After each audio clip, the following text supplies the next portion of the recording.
rõ thì nó giờ lúc rõ nó hồng nó ví dụ cho nên mình nên sự đời mình gì sai lúc tới chào cũng mau nó như lúc rõ nó hồng nó không ra nhá trong sữa giờ không ra không lâu giờ là lúc rõ không ra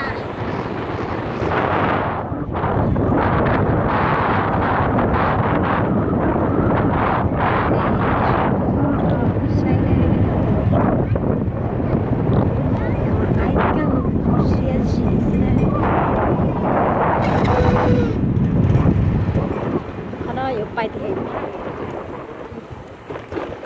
từ đây là từ đây là hồng bây giờ đây năm một rồi từ đây từ đây năm một á sát ở đây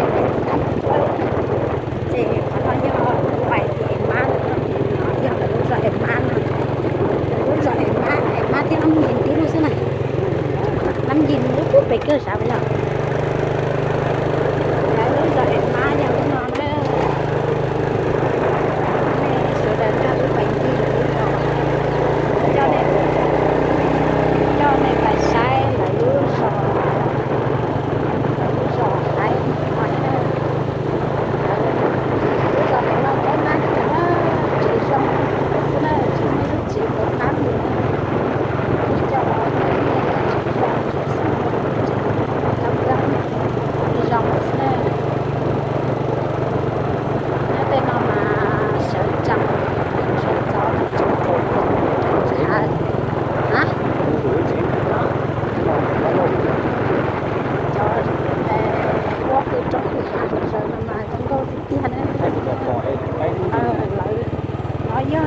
trâu tờ là lúa giò 5.000 á,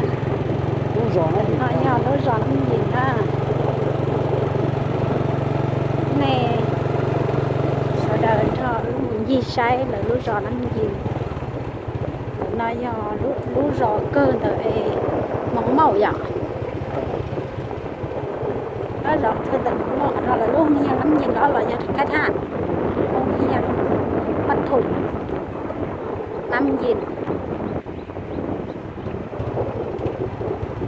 Cho chế bữa số khách hàng là mong cho nè. Sốเลยทหารเราน้ำปลาเลยคณะน้ำปลาว่า Lọ. Thì nói té họ nói là tôi chỉ bồi giang đấy. ไปนาคอนใช่มั้ย Nói vô kểไปนาคอนđó nè. Cú do năng chỉ tàu tôi bị nó hàng của chỉ bao. Họ tôi trả chế nó nhưng do năng nhỏ bị nó nè. Ta chỉ nhỏ phút hợp mê sữa ta chỉ nó chỉ nhỏ lại nhá. Lại nhỏ tới cho nó lại đã đê to thành số mày cái nó đã đê lại đê cái hàng chỉ lấy cho phải đủ đê nè xã đã đê chỉ ra rồi đến nó tên chỗ nó giờ tên rau như thế tôi cho tới chuyện nó mà cái chuyện cho cá lúc nông đàn trong đấy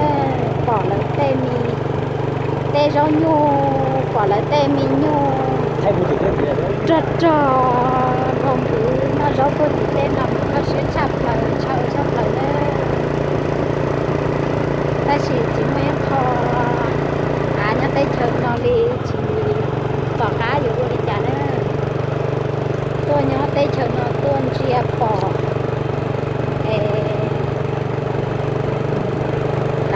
tê rau nhu